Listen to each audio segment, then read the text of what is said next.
Cheltenham, August 1817. In Laura Place, the morning sun drew long, sharp shadows, as defined as the line that now divided Miss Rosalind Templeton's life into before and after. With trembling fingers pressed against her abdomen, she willed away a nausea that was both physical and existential. 3 months had passed since that night in the cottage. 3 months since Lord Nathaniel Stratford had whispered promises of eternal devotion and disappeared into the dawn, leaving behind only the fading scent of bergamot and the growing evidence of her ruin. Standing before her aunt's drawing-room window, Rosalind watched fashionable society promenade past, their world untouched by the catastrophe unfolding within her own body. At 19, with her modest dowry of £2,000 and her late father's respectable naval career as her only credentials, she had been precisely the sort of innocent prey that rakes like Nathaniel hunted with practiced ease. The letter clutched in her hand bore the Stratford family crest, but it was not from Nathaniel. It was a formal notice that Lord Nathaniel Stratford had departed for an extended continental tour and would not be receiving correspondence.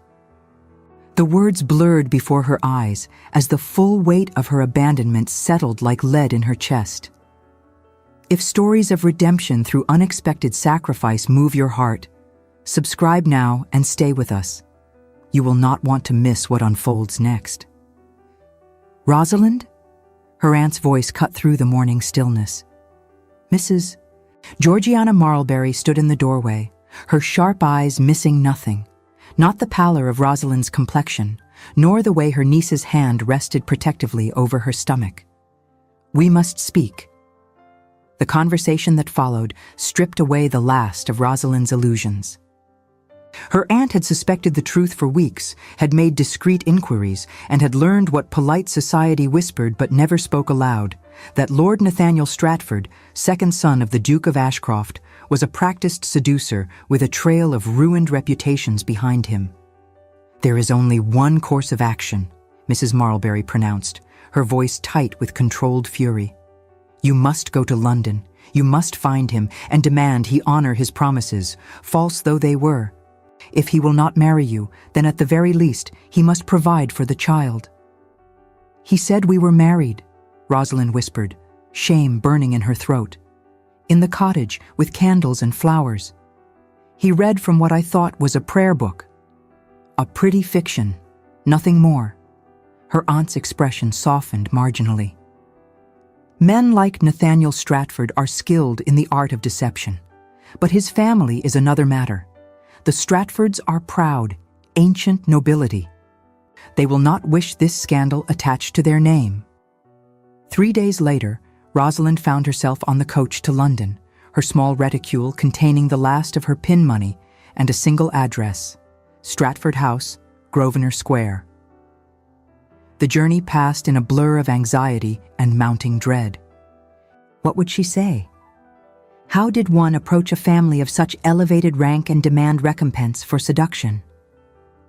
London greeted her with its usual indifference, a vast, churning mass of humanity and commerce that swallowed up one ruined girl without notice. She hired a hackney to convey her to Grosvenor Square, her heart hammering so violently she feared it might burst through her bodice. Stratford House rose before her like a monument to everything she was not: wealth, power, unassailable respectability. The Portland stone facade gleamed in the afternoon sun, its windows reflecting clouds and sky with aristocratic detachment. Rosalind paid the driver with trembling hands and stepped down onto the pavement. It was then that fate intervened. Rosalind, distracted by rehearsing her speech to the butler, failed to notice the gentleman descending the front steps at precisely the same moment. They collided with enough force to send her reticule flying and nearly knock her off her feet. Strong hands caught her shoulders, steadying her. "Forgive me. I was not—" The words died in her throat as she looked up into the face of Lord Nathaniel Stratford. Except it was not Nathaniel. She knew that instantly, though every physical feature matched. The aristocratic nose, the strong jaw, the slate-gray eyes beneath dark brows. But these eyes held none of Nathaniel's practiced charm. Instead, they regarded her with serious intensity, a vertical line of concern appearing between them. "Are you injured?" The voice was deeper than Nathaniel's, rougher at the edges, stripped of that honeyed cadence that had once made her heart flutter. Rosalind stumbled backward, her mind reeling. "You are not. That is, I thought—" Adrian Stratford, Marquis of Highgate. He bent to retrieve her scattered belongings with quiet efficiency. "And you are clearly seeking someone at this address. My brother, perhaps." The kindness in his tone, so utterly different from what she expected, shattered the last of Rosalind's composure. "Lord Nathaniel promised to marry me," she heard herself say, the words tumbling out in a desperate rush. "He said we were married. There was a ceremony, or I thought there was, and now I am." She pressed a hand to her mouth, horrified by her own candor. Adrian Stratford's face underwent a transformation. The concern hardened into something colder, more dangerous. His jaw tightened, and when he spoke again, his voice carried a weight that made her shiver despite the warmth of the day. "Come inside," he said quietly. "This is not a conversation for the street." The interior of Stratford House overwhelmed her senses. Marble floors polished to mirror brightness, paintings by old masters lining walls papered in silk damask, the scent of beeswax and expensive flowers filling the air. Adrian led her not to a formal receiving room, but to what appeared to be his private study, a masculine space of leather-bound books and dark wood paneling. He gestured her to a chair upholstered in forest green velvet and poured her a glass of Madeira without asking if she wanted it. "Drink," he commanded gently. "You have had a shock." Rosalind obeyed, the sweet wine burning its way down her throat and settling warmly in her stomach. She watched him over the rim of the glass, noting how he paced before the fireplace with barely contained fury. "How long ago?" Adrian asked abruptly. "The night—" Rosalind's voice cracked. "May 17th. At a cottage near Prior Park, outside Bath. He said it was his family's property. He said the man who performed the ceremony was his family's private chaplain. There is no cottage near Prior Park belonging to this family." Adrian's voice was flat, devoid of emotion. "There is no private chaplain who would perform such a ceremony without proper license and bans. My brother has perfected the art of creating elaborate fictions to serve his pleasures."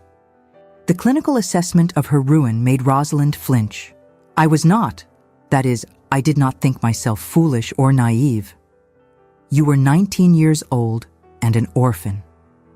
Adrian turned to face her fully, and she saw that his eyes had softened again. "My brother is 8 and 20 and has spent a decade learning how to exploit exactly such vulnerabilities.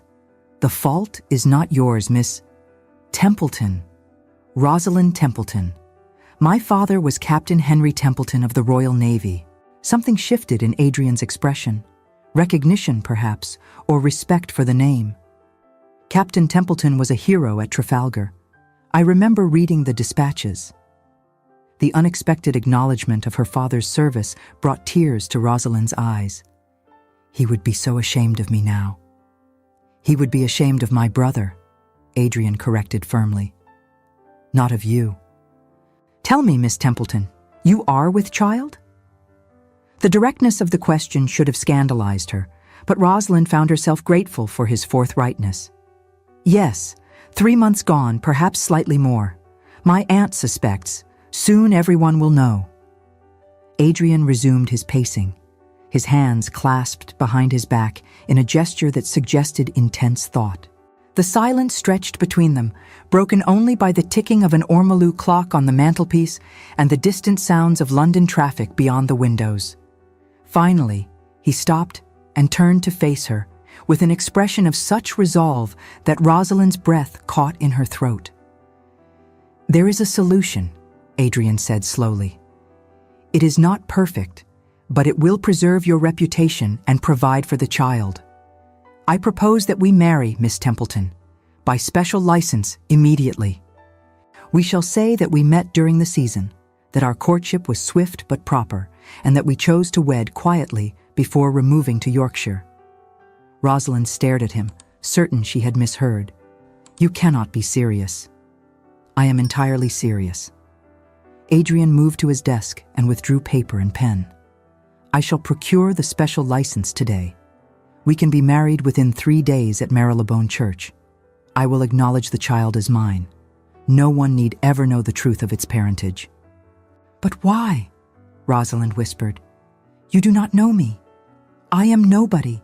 This scandal is not your burden to bear." Adrian's gray eyes met hers with devastating honesty. "My brother has done this before, Miss Templeton. At least twice that I know of, perhaps more. Our father has paid substantial sums to make the matter disappear. Settlements for ruined girls, payments to keep families silent. I have stood by and watched him destroy innocent lives with impunity, because challenging him would bring scandal upon our family name." He leaned forward, his hands braced on the desk between them. "But this time is different. This time I can actually help, not merely throw money at the wreckage he leaves behind. You are carrying a child who bears Stratford blood, however dishonorably conceived. I can give that child legitimacy, protection, a future.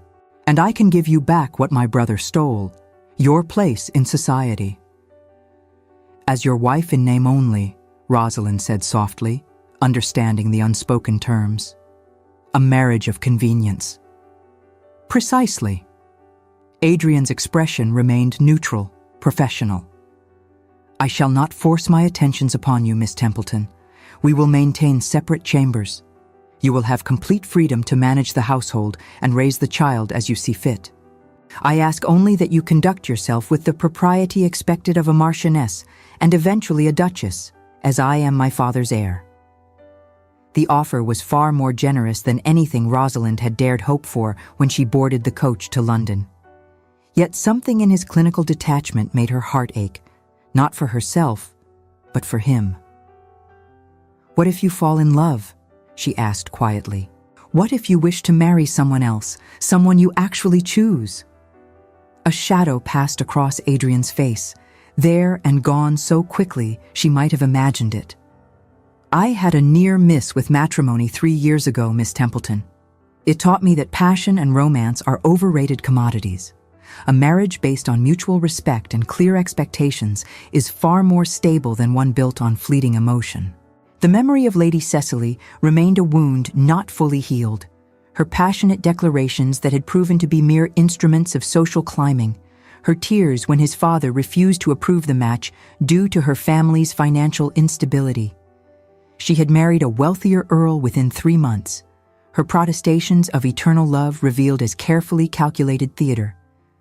A clear agreement, free from such illusions, seemed infinitely safer. There was a story there, Rosalind sensed, some wound that had not fully healed.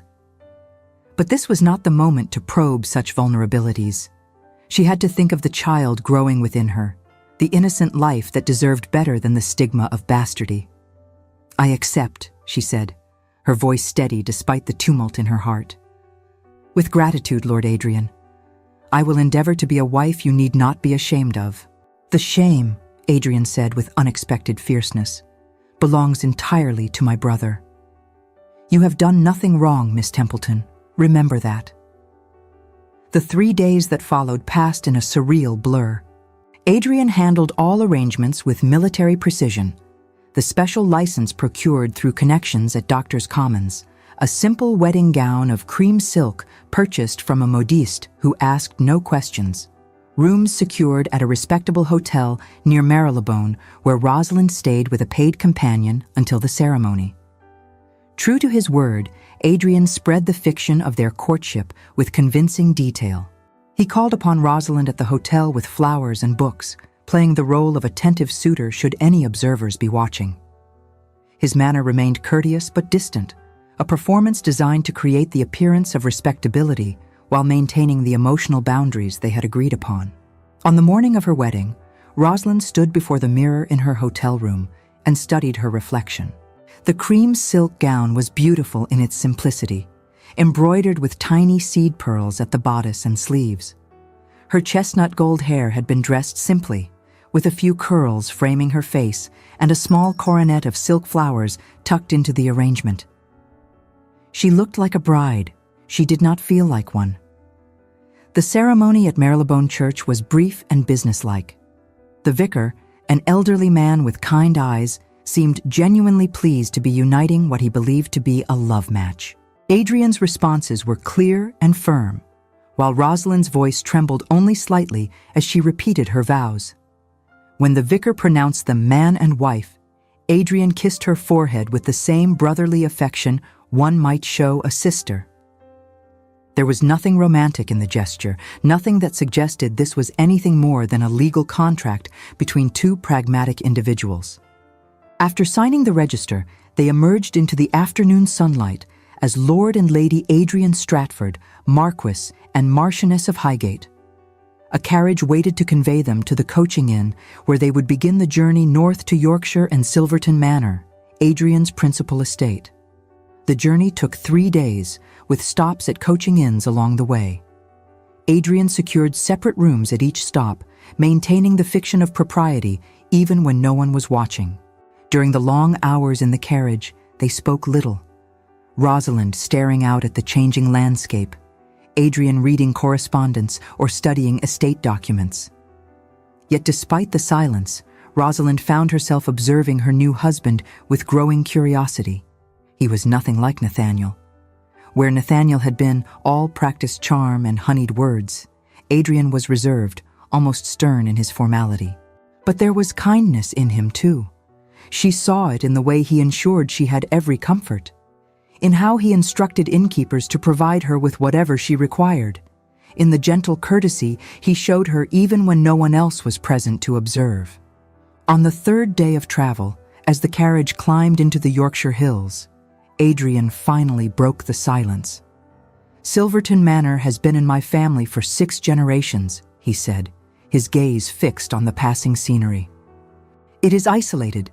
The nearest village is 3 miles distant, but I think you will find it comfortable. The staff is small but loyal. I have informed the housekeeper of our marriage and requested that the Marchioness's suite be prepared." "What did you tell them about the speed of our courtship?" Rosalind asked. "That I fell in love with you at first sight at a London ball and could not bear to wait," Adrian replied, a hint of dry humor in his voice. "They seem to find it romantic rather than suspicious." "And when the child comes months earlier than would be expected?" "Premature births are not uncommon, particularly for first children." Adrian's tone became matter-of-fact once more. "No one will question it, especially not in the country. Society gossips, but estates this remote see little of London scandal." Silverton Manor appeared before them as the sun began its descent toward the western horizon. To Rosalind, the house was not merely magnificent, it was a fortress and a promise, salvation and imprisonment intertwined. The Palladian villa of honey-colored stone rose against the darkening sky, its facade perfectly symmetrical with columns framing the entrance like sentinels. Each pillar seemed to offer a stability she had never known, while each darkened window watched her approach like an eye, judging whether she was worthy of the sanctuary being offered. Formal gardens stretched out before it, their manicured perfection both beautiful and intimidating. Beyond them, she glimpsed parkland rolling away toward distant woods, a landscape so vast and alien to her modest upbringing that it might have been another country entirely. This was her new home, her refuge, her golden cage, all at once. The household staff assembled in the entrance hall to greet their new mistress. Mrs. Fletcher, the housekeeper, was a woman of perhaps 50 years with intelligent eyes and a capable demeanor. She curtsied to Rosalind with genuine warmth. "Welcome to Silverton Manor, your ladyship. We are delighted to have you here." "Thank you, Mrs. Fletcher." Rosalind managed what she hoped was an appropriate smile. "I look forward to learning the ways of the household." "Tomorrow will be time enough for that," Adrian interjected. "Tonight, Lady Adrian should rest after our journey." Mrs. Fletcher, please show her ladyship to her rooms." The Marchioness's suite proved to be a series of beautifully appointed chambers. A sitting room decorated in shades of rose and cream, a dressing room with wardrobes already filled with gowns Adrian had ordered made, and a bedchamber dominated by a canopied bed hung with embroidered silk. French doors opened onto a balcony overlooking the gardens. "His lordship's chambers adjoin through that door," Mrs. Fletcher indicated a door to the left. "Though, of course, you have complete privacy, my lady. The door locks from your side."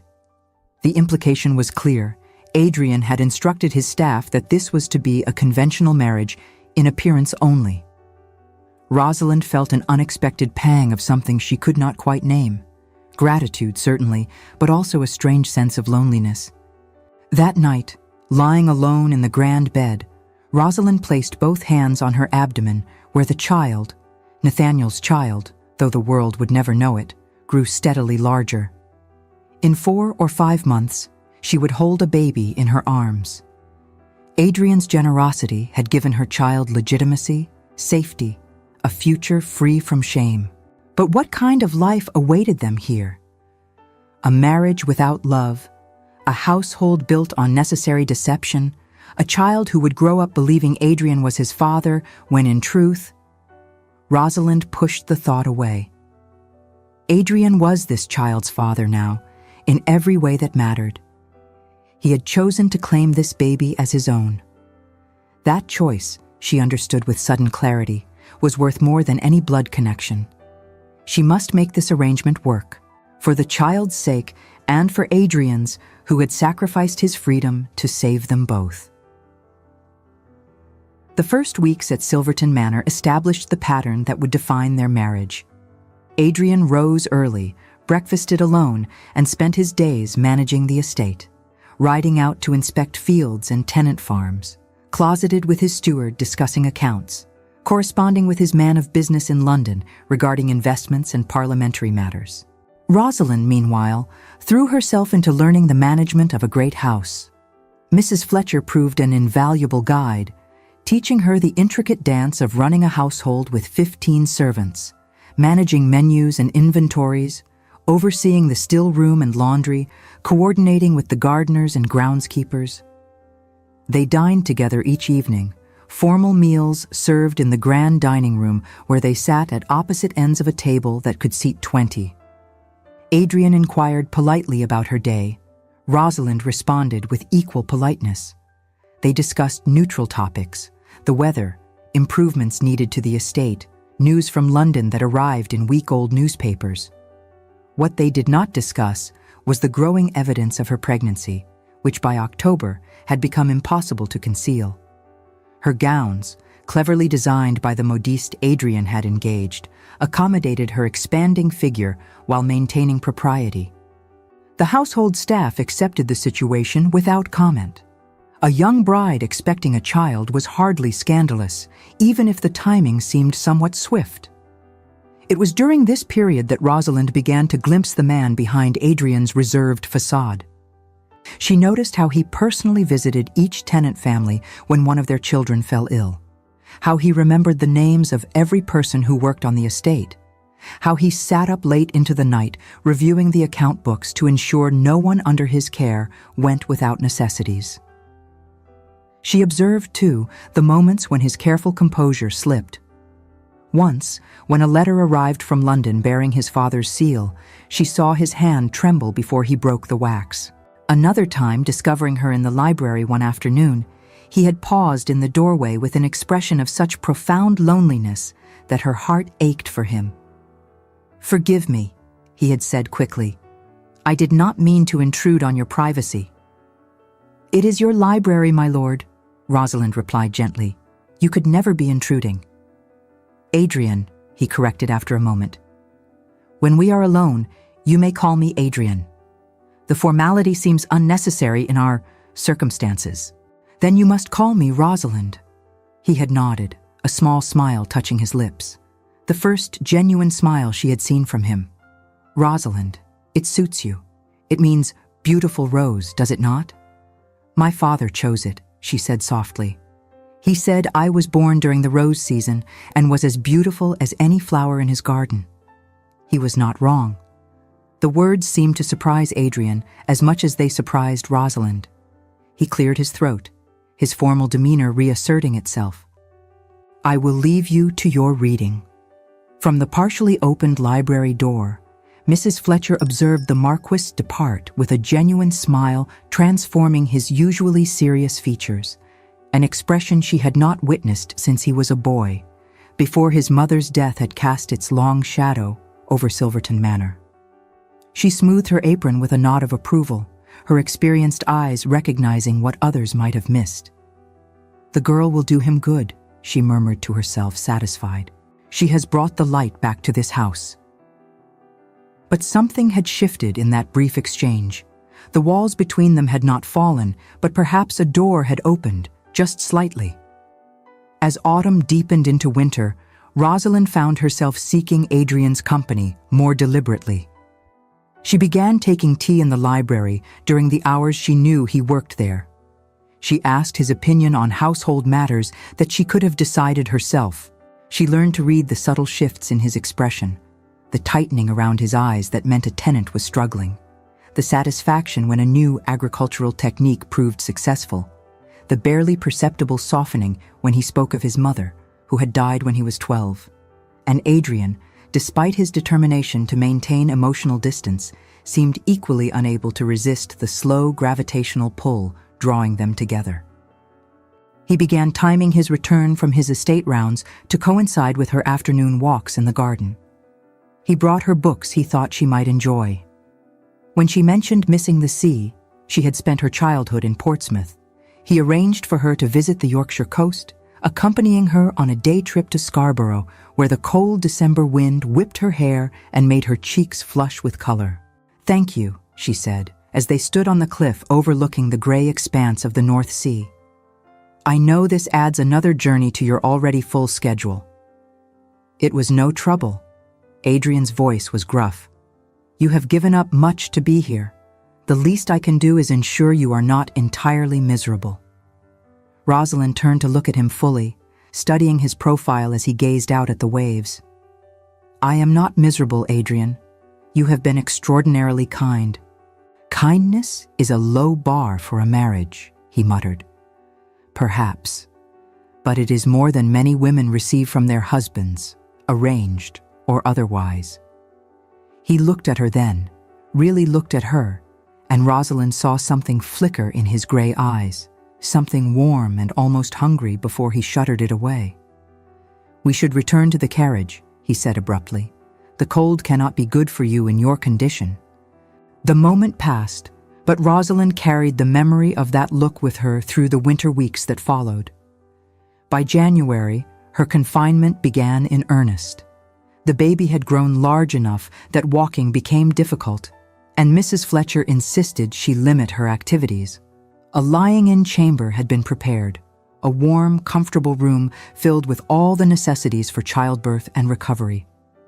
Adrian became even more solicitous, checking on her multiple times daily, ensuring the doctors he had summoned from York were prepared for any eventuality. His concern touched her deeply, though she tried not to read too much into it. This was duty, she reminded herself. He had taken responsibility for this child, and he was a man who took his responsibilities seriously. The baby came on a bitter, cold night in late January, arriving after 16 hours of labor that left Rosalind exhausted and trembling. The midwife placed the squalling infant in her arms, a boy, healthy and perfect, with a shock of dark hair and eyes that would surely be gray like his father's. Like both his fathers, Rosalind thought with a pang of complicated emotion. What will you name him, my lady? The midwife asked. Before Rosalind could answer, Adrian appeared in the doorway. He had been pacing the corridor throughout her labor, Mrs. Fletcher reported later, refusing to retire to his study, despite the lateness of the hour. May I? He asked quietly, and at Rosalind's nod, approached the bed. She watched his face as he looked down at the infant for the first time. His expression underwent a transformation, the careful reserve melting away to reveal something raw and unguarded. wonder, tenderness. And beneath it all, a fierce protectiveness that made Rosalind's throat tighten with unshed tears. "James," she whispered. "I should like to call him James after my father, if that is acceptable to you." Adrian reached out one finger, and the baby's tiny hand closed around it with that instinctive grip of newborns. "James Edmund Stratford, Viscount Pemberton," he said softly, giving the courtesy title traditionally held by the heir to a marquisate. "Welcome to the world, my son." The words, "my son," were spoken with such conviction that Rosalind believed them absolutely in that moment. Adrian was not claiming this child out of duty or honor. He had already made the baby his in every way that mattered. "He is beautiful, Rosalind," Adrian said, looking up at her with eyes bright with emotion. "You did magnificently. Thank you." "Thank you," she countered, her voice breaking slightly. "For giving him a name, a place in the world, for being the father he deserves." Adrian opened his mouth as if to say something more, but the moment was interrupted by Mrs. Fletcher bustling in with instructions for Rosalind's care. Adrian withdrew, but not before squeezing Rosalind's hand briefly, a gesture that felt more intimate than any kiss. The lying-in period that followed was both physically demanding and emotionally complex. Rosalind devoted herself entirely to James, nursing him, learning his different cries, marveling at every tiny change in his features. She was surprised and touched when Adrian visited the nursery daily, sometimes sitting quietly in the corner watching mother and child, other times asking to hold his son with a gentleness that contrasted sharply with his usual stern demeanor. "You are a natural father," Rosalind observed one afternoon, watching Adrian cradle the sleeping infant against his shoulder with practiced ease. "I had no expectation of being a father this soon," Adrian replied. "My father was distant, focused on duty and the dukedom to the exclusion of personal connection. I find I wish to do better by James than he did by Nathaniel and myself." It was the first time he had mentioned Nathaniel since their wedding. The name hung in the air between them, a ghost neither had acknowledged for months. "Have you heard from your brother?" Rosalind asked quietly. Adrian's expression hardened. "He remains on the continent. Italy, last I heard, though he moves frequently. My father continues to send him a generous allowance, which Nathaniel no doubt squanders on gambling and other pursuits." Other women, Rosalind understood. The man who had ruined her continued his depredations elsewhere, unpunished and unconcerned. "Does he know about the marriage? About James?" "He knows I'm married.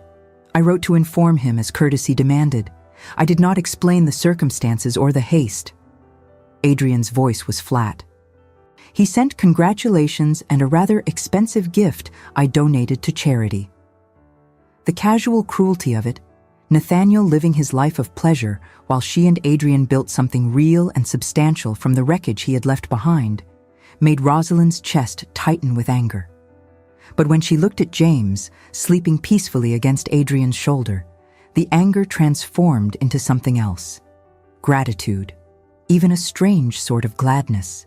Because if Nathaniel had not been who he was, if he had actually married her as promised, she would never have met Adrian. And increasingly, she found herself unable to imagine her life without this reserved, honorable man who had saved her from ruin and given her son a home. The realization troubled her. This was supposed to be a marriage of convenience, nothing more. Developing feelings for Adrian was not part of their agreement. It would only complicate an arrangement that worked precisely because it remained emotionally uncomplicated.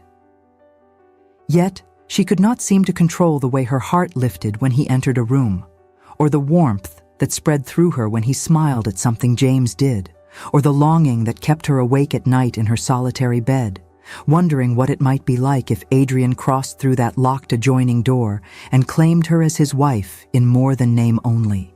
Winter gave way to spring, and James grew from a tiny infant into a sturdy baby with Adrian's serious gray eyes and a determined personality all his own. The household doted on him.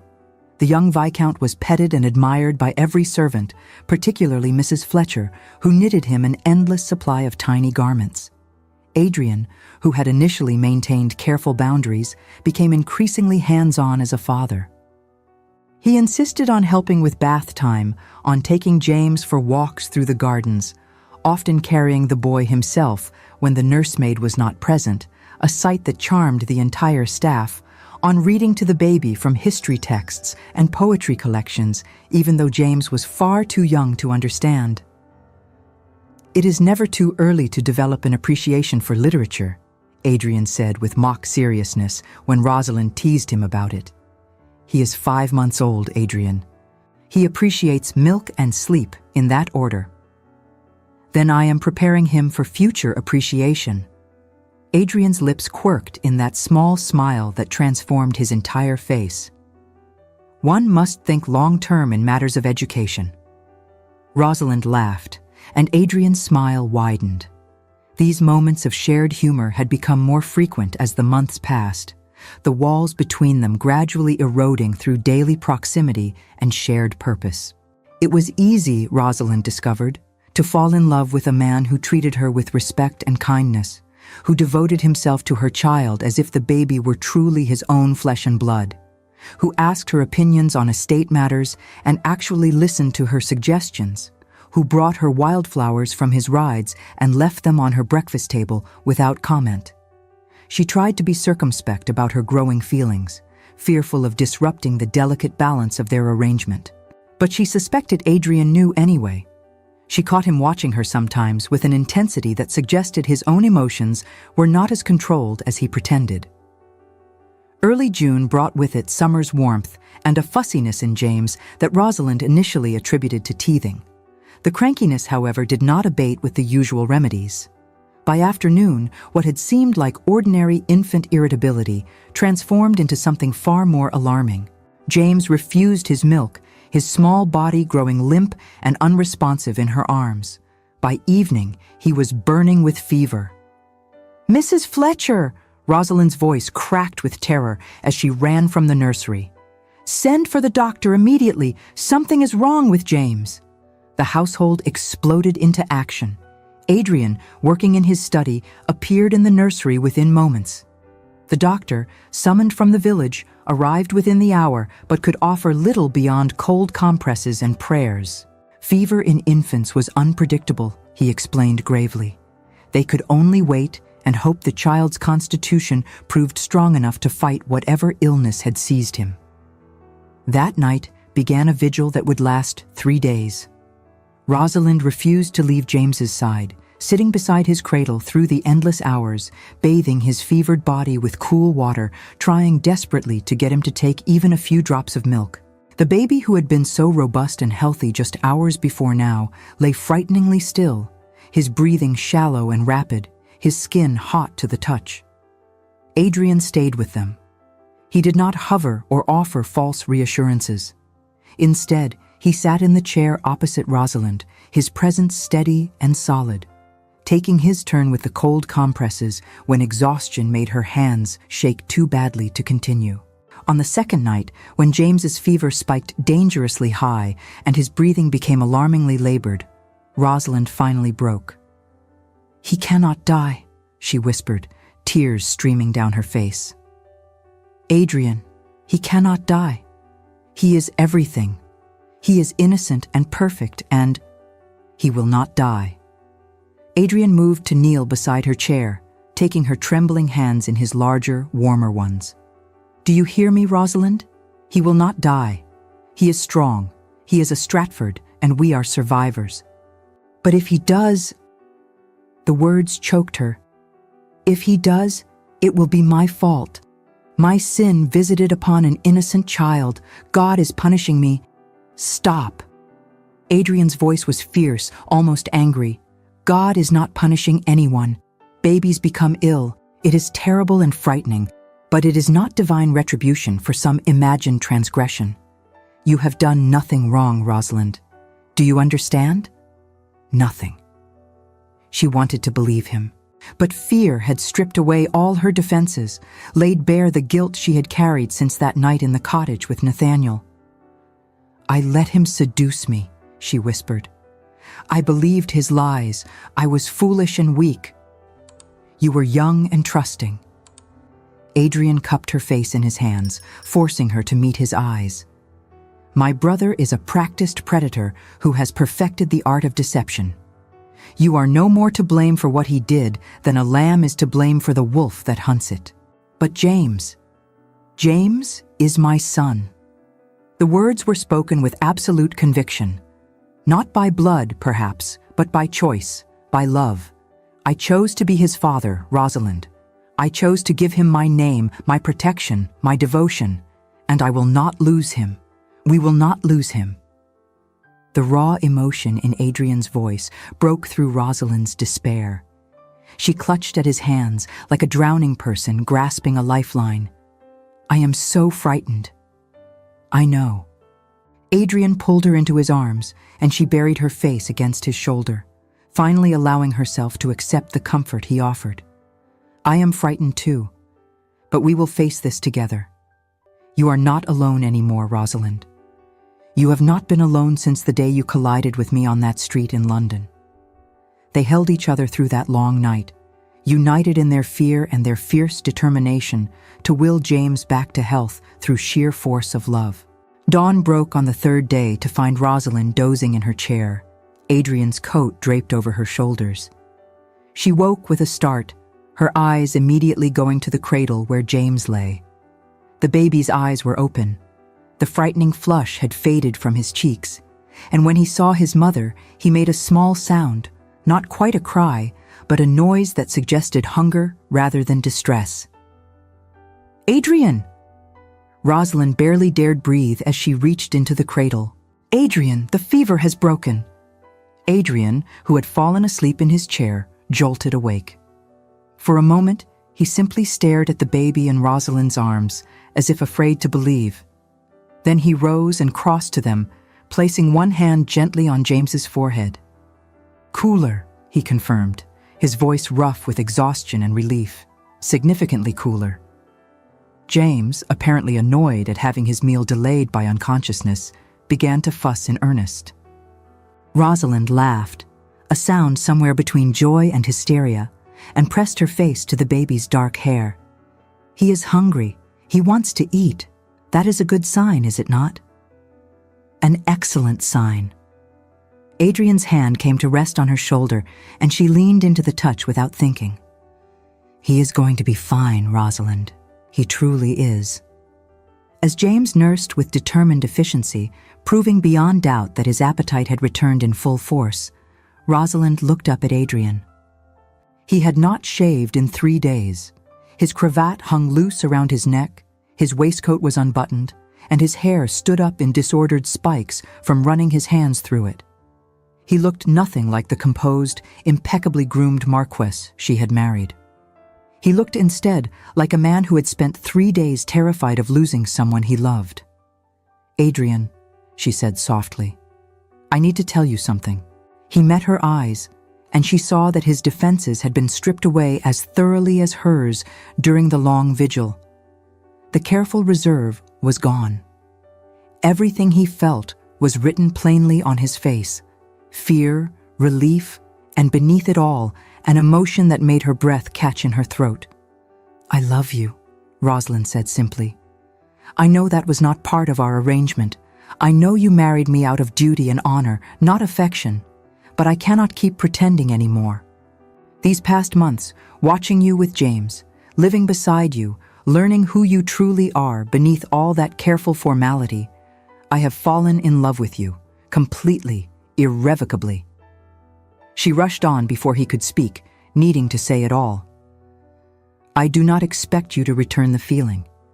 I know you see this as a practical arrangement, nothing more. But I wanted you to know, after nearly losing James, after these 3 days when we faced the worst together, I realized I do not want to live in a marriage built on silence and emotional distance. Even if you cannot love me back, I want honesty between us. Adrian was very still. Then, slowly, he sank to his knees beside her chair so they were eye to eye.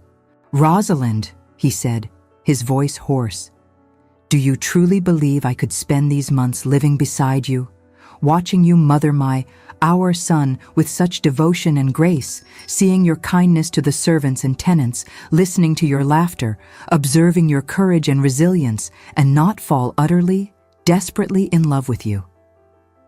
Her heart stopped. "What?" "I have been in love with you since approximately the second week we were married," Adrian continued, a wry smile touching his lips. "Possibly earlier. That day we walked in the garden and you stopped to help Mrs. Fletcher's granddaughter find a lost kitten, getting mud on your new gown without a single complaint. I remember thinking that I was the greatest fool in England for insisting this be merely a practical arrangement. But you never said anything, because we had an agreement." Adrian's hands came up to frame her face, his thumbs brushing away tears she had not realized were falling. "You married me to save yourself and James from ruin, not because you chose me. I would not impose my feelings on you when you had no choice in the matter. It seemed dishonorable to leverage your vulnerability into something more than you had consented to." Rosalind gave a shaky laugh. "So we have both been in love and hiding it, thinking the other wanted only a marriage of convenience? It appears so." Adrian's smile widened into something brilliant and unguarded. "We are both idiots. Speak for yourself. I am a Marchioness. We are never idiots. We are merely temporarily misguided." Adrian laughed, a full, genuine sound she had never heard from him before. Then he leaned forward and kissed her. It was nothing like Nathaniel's kisses had been. There was no practiced seduction, no calculated charm. Adrian kissed her with wonder and reverence and barely leashed hunger, as if she were precious and fragile and infinitely desirable all at once. When they finally parted, both breathless, James made an indignant sound from Rosalind's arms, clearly displeased that his parents' attention had wandered from him. "Our son," Adrian said, his voice full of amusement as he stroked James's dark hair, "has impeccable timing." "Our son," Rosalind agreed, loving how easily the words came, "needs to learn that his parents occasionally require time for themselves. We have years to teach him." Adrian stood and offered her his hand. "But for now, why do we not take him down to the gardens? The fresh air will do us all good, and I find I am eager to begin this second phase of our marriage properly." "Second phase?" "The one where we acknowledge we are madly in love and stop maintaining separate bedchambers." Adrian's eyes gleamed with an emotion that made Rosalind's cheeks flush with warmth. "Unless you object, of course." "I do not object in the slightest." That evening, for the first time since their wedding, they dined not at opposite ends of the long mahogany table, but seated side by side, their chairs drawn close enough that their hands could touch. The conversation no longer revolved around weather patterns or estate management, but instead wandered through childhood dreams and unspoken hopes for James's future. They spoke of Adrian's mother, who had loved roses and music, and of Rosalind's father, whose naval career had filled her youth with stories of distant shores. The silences between them were no longer voids to be filled with polite nothings, but comfortable spaces of shared understanding, the easy quiet of two people who had finally stopped performing and started simply being. When Adrian walked her to her chambers that night, he paused at the threshold. "May I?" he asked, gesturing to the doorway that had separated them for so many months. Rosalind took his hand and drew him inside, closing the door behind them both. "There are no more locked doors between us," she said softly. "Not anymore." It was the true beginning of their marriage, not the ceremony at Marylebone Church with its carefully maintained fictions, but this moment of choosing each other freely, with full knowledge and open hearts. The years that followed proved that love, once acknowledged, could transform even a marriage born of necessity into something truly extraordinary. Adrian and Rosalind settled into life at Silverton Manor with the easy intimacy of a couple who had chosen each other freely. The locked door between their chambers remained permanently open. They fell asleep in each other's arms each night and woke tangled together each morning, often roused by James's cheerful babbling from the nursery as he demanded his parents' attention. As James grew from baby to toddler to small boy, he displayed a personality that combined the best of both his parents, Adrian's serious intelligence tempered by Rosalind's warmth and humor.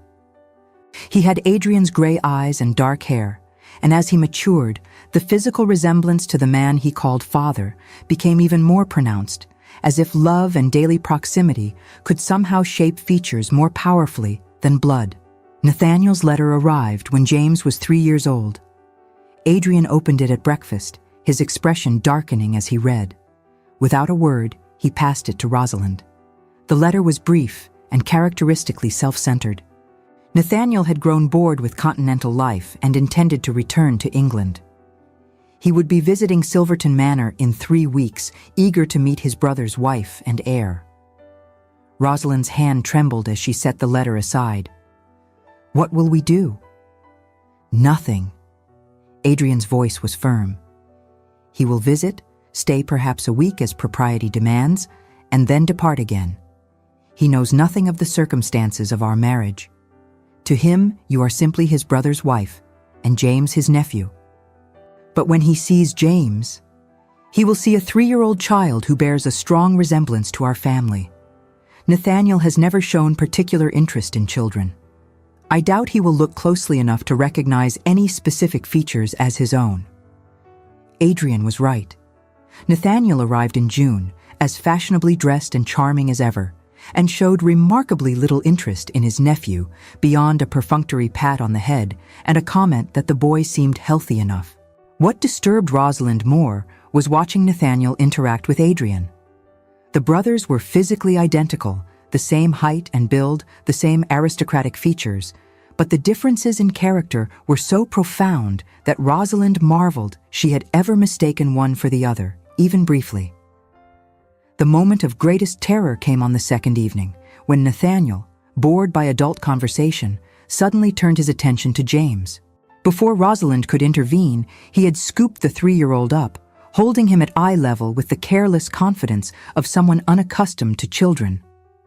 "Let us have a look at you, young Pemberton," Nathaniel said, studying the child's face with idle curiosity. Rosalind felt her heart stop. Across the room, she saw Adrian freeze mid-sentence, his knuckles white where they gripped his wineglass. 3 endless seconds passed as Nathaniel examined James's features. The gray eyes, the dark hair, the shape of the nose and jaw that mirrored both Stratford brothers so completely. "He has the family eyes, does he not?" Nathaniel commented to the room at large, a smile playing at his lips. "All us Stratford men have them. Father, Adrian, myself, now this little fellow. Quite distinctive." He set James down with the same casual disregard he had shown picking him up, already losing interest. "Run along, nephew. The adults are talking." James, bewildered by the brief attention, scurried to his mother's skirts. Rosalind gathered him close, her hands trembling as she smoothed his hair, unable to meet Adrian's eyes across the room. Nathaniel had looked directly at his own son and seen nothing beyond a generic family resemblance, too self-absorbed to recognize the truth staring back at him. Adrian cleared his throat, his voice carefully controlled when he spoke. "Indeed, the Stratford features breed true." The conversation moved on. Nathaniel never brought up James again, having exhausted his minimal interest in children.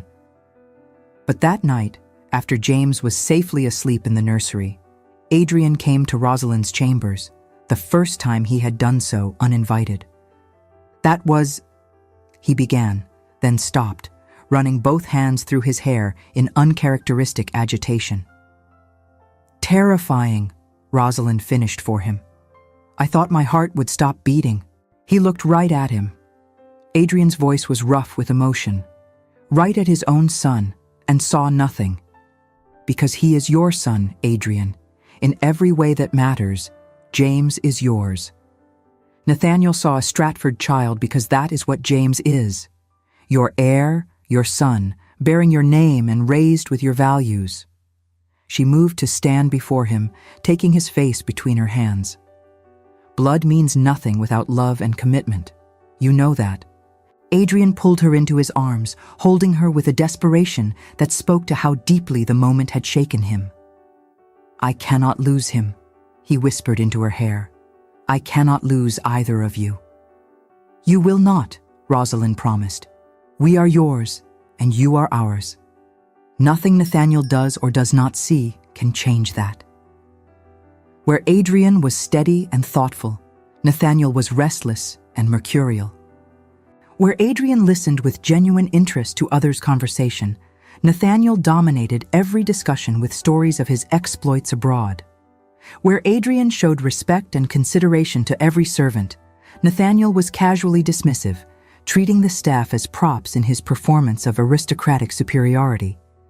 And yet, watching them together at dinner, Rosalind saw something that made her heart ache for Adrian. Despite everything, despite knowing exactly what Nathaniel was, despite the wreckage his brother had left behind, there remained between them the complicated bond of family. They had grown up together, played together as children, shared a mother who had died too young, and a father who had been emotionally distant to both. On the third day of Nathaniel's visit, Rosalind discovered Adrian in his study, staring at the cold fireplace with an expression of profound sadness. He is leaving tomorrow, Adrian said without turning.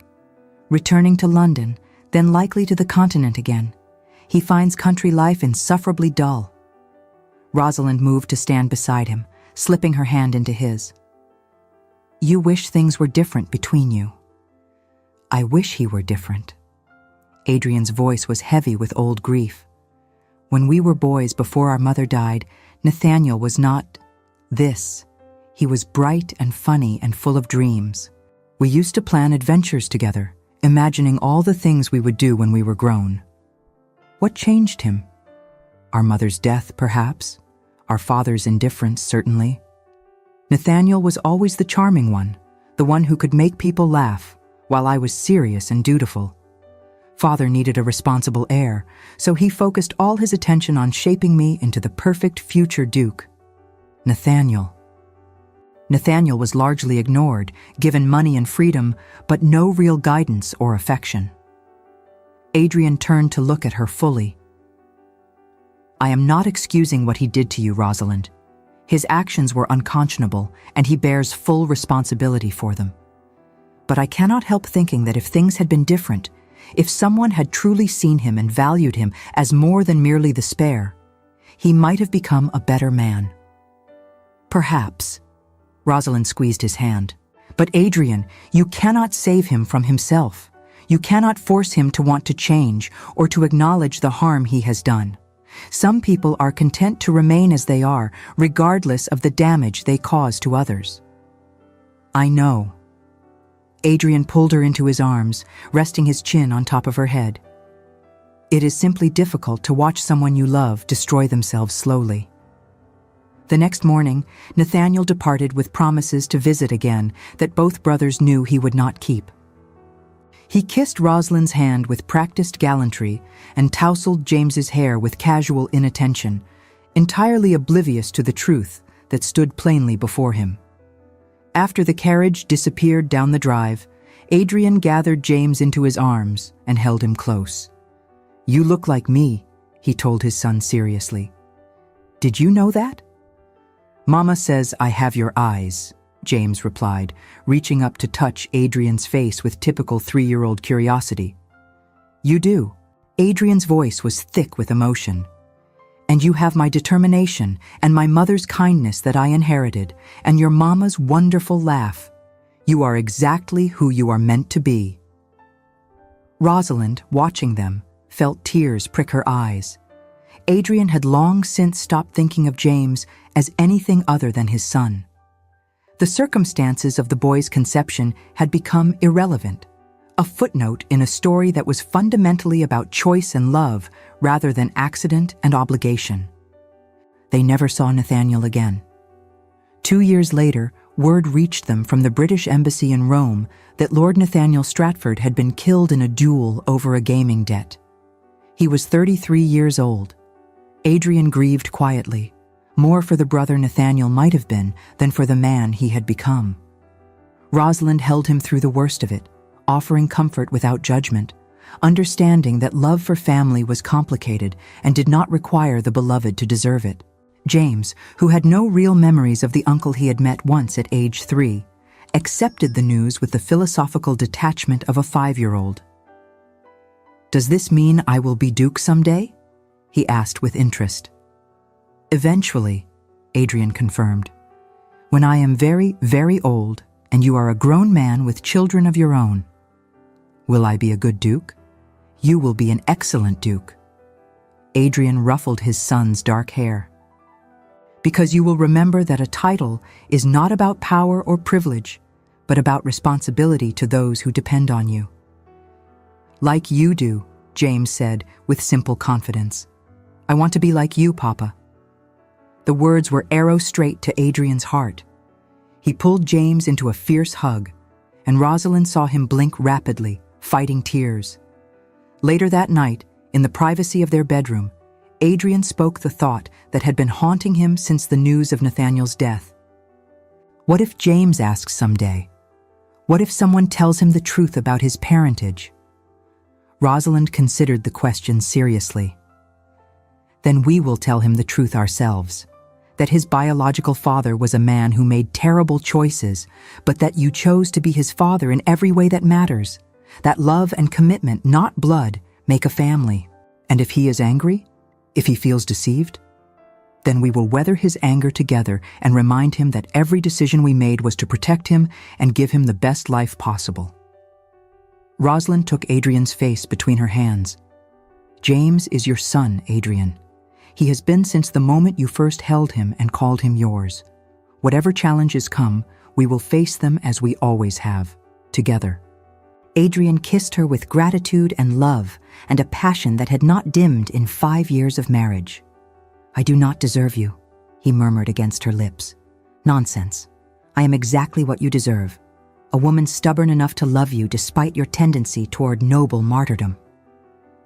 He laughed and pulled her closer, and they fell into bed together as they had so many times before, their love expressed in touches that had become familiar but never ordinary. The years continued to pass, marked by the ordinary miracles of family life.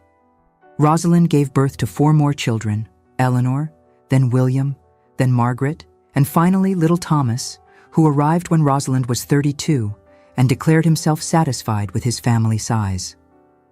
5 children is quite enough, she informed Adrian after Thomas's birth. "I believe we have sufficiently populated Yorkshire." Adrian, cradling his newest son with the same wonder he had shown holding James for the first time, smiled. "If you are certain, though I confess I would happily have a dozen if each one is as remarkable as these 5. Silverton Manor rang with the sounds of childhood, running footsteps in the corridors, laughter in the gardens, the occasional tears of minor scrapes and major injustices. Adrian proved to be a devoted father, somehow finding time amidst his ducal responsibilities. He inherited the title when James was 7 and his grandfather finally passed, to attend every important moment in his children's lives. James grew into a serious, thoughtful young man with a deep sense of duty and an unexpected talent for diplomacy. Eleanor inherited her mother's warmth and her father's intelligence, showing remarkable insight into human nature, even as a child. William was the adventurer, always climbing trees and exploring the woods, keeping his parents in constant anxiety over his safety. Margaret was the artist, filling the house with sketches and paintings. And Thomas, the baby, combined all their traits in a mercurial personality that kept everyone on their toes. Rosalind, meanwhile, found her purpose beyond the domestic sphere. With Adrian's full support, she established the Stratford Fund for Distressed Gentlewomen, a charitable organization dedicated to helping women who found themselves in circumstances similar to those she had once faced. The fund provided temporary housing, medical care, legal assistance, and job training for women who had been abandoned, widowed, or otherwise left vulnerable. "You are changing lives," Adrian told her one evening as they reviewed the fund's accounts together. In 5 years, they had helped more than 100 women restart their lives with dignity intact. "I am repaying a debt," Rosalind corrected. "You gave me and James a second chance. This is my way of extending that gift to others who need it." "Our debt," Adrian corrected. "We built this together." It was true. Their marriage had evolved into a partnership of equals. Despite the legal and social limitations placed on married women, Adrian consulted Rosalind on all major decisions, valued her opinions on estate management and investments, and made her an equal partner in both their family and their philanthropic work. When James turned 18, Adrian sat him down for a conversation both parents had been dreading. "There is something we need to discuss," Adrian began carefully. "Something about your birth that you have a right to know." James listened in silence as his father explained the circumstances of his parents' marriage. The seduction and abandonment, the chance meeting in London, the marriage of convenience that had transformed into love. When Adrian finished, James was quiet for a long moment. Then he asked, "Does this mean Lord Nathaniel, my uncle, was actually my biological father?" "Yes." Adrian's voice was steady, despite the fear in his eyes. "But James, you must understand." "You chose me," James interrupted softly. "When you did not have to, when doing so complicated your life enormously, you chose to be my father. You gave me your name, your protection, your love. You raised me. You taught me everything I know about honor and responsibility and what it means to be a good man." He stood and moved to stand before Adrian, looking so much like him that the physical resemblance seemed irrelevant compared to the way he carried himself, the way he spoke, the values he embodied. "I know who my father is," James said firmly. "I have always known. Biology is merely an accident of circumstance. Fatherhood is a choice you make every day, and you have chosen me every single day of my life." Adrian stepped forward and placed both hands on James's shoulders, a formal gesture, the kind a duke might make to his heir when passing on a legacy.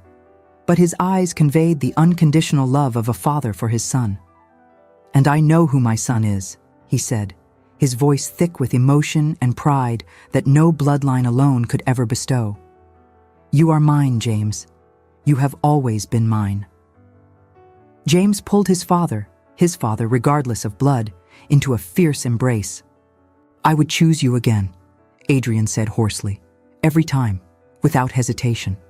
"I know, Papa, I know." Later, when Rosalind joined them, James hugged her with equal fierceness.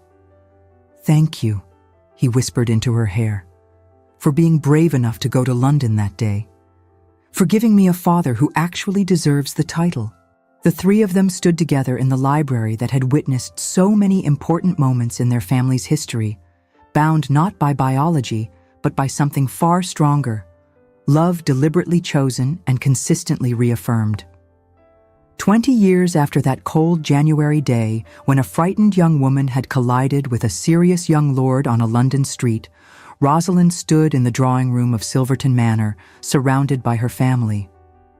James, now married with 2 children of his own, held his daughter while his wife managed their energetic son. Eleanor was engaged to a promising young barrister who shared her passion for social reform. William had joined the diplomatic corps and was stationed in Vienna. Margaret had just completed her first commissioned portrait, and Thomas was preparing for Oxford, where he intended to study history and philosophy. Adrian, now Duke of Ashcroft, his dark hair touched with silver at the temples, moved through the room distributing gifts and laughter with equal generosity. At 54, he had grown even more handsome with age, the seriousness of his youth tempered by the contentment of a life well lived. Catching Rosalind's eye across the crowded room, he smiled, that small, private smile that was hers alone, and made his way to her side. "Regretting anything?" he asked, slipping an arm around her waist. Rosalind leaned into his embrace, surveying the beautiful chaos of their family celebration. "Not a single moment," she replied honestly. "Every pain, every fear, every challenge led me here, to this life, to you. I would not change a thing." "Not even the beginning?" "Especially not the beginning." She turned to face him fully, lifting one hand to touch his face with the familiarity of decades together. "Because that frightened girl who stumbled into your life gave me everything I have now. This family, this love, this extraordinary life we built from the ruins of what might have destroyed me." Adrian captured her hand and pressed a kiss to her palm. "You saved yourself, Rosalind. I merely provided the opportunity." "We saved each other," she corrected. "You were as lost as I was that day, Adrian, trapped by duty and honor and expectations that had nothing to do with what you actually wanted from life. We freed each other to become who we were meant to be. Then I am grateful every day that you ran straight into me on that London street." They stood together in comfortable silence, watching James show his father his daughter's latest achievement. She had learned to clap her hands, while Eleanor argued good-naturedly with William about something, and Margaret tried to sketch Thomas before he darted away again. This was the future that neither of them could have imagined that day in August 1817. Not the title or the wealth or even the beautiful house, but this sense of belonging, of purpose, of love freely given and generously returned. As the afternoon light slanted through the windows, painting everything in shades of gold, Adrian pulled Rosalind closer. "I love you," he murmured into her hair, "more than I did yesterday, less than I will tomorrow." "That is rather unfair," Rosalind replied, her lips curving into a smile. "Now I shall spend the rest of my life trying to outdo you in romantic declarations." "I look forward to it." Their children and grandchildren continued their celebration around them, the house filled with the sounds of family and love and life.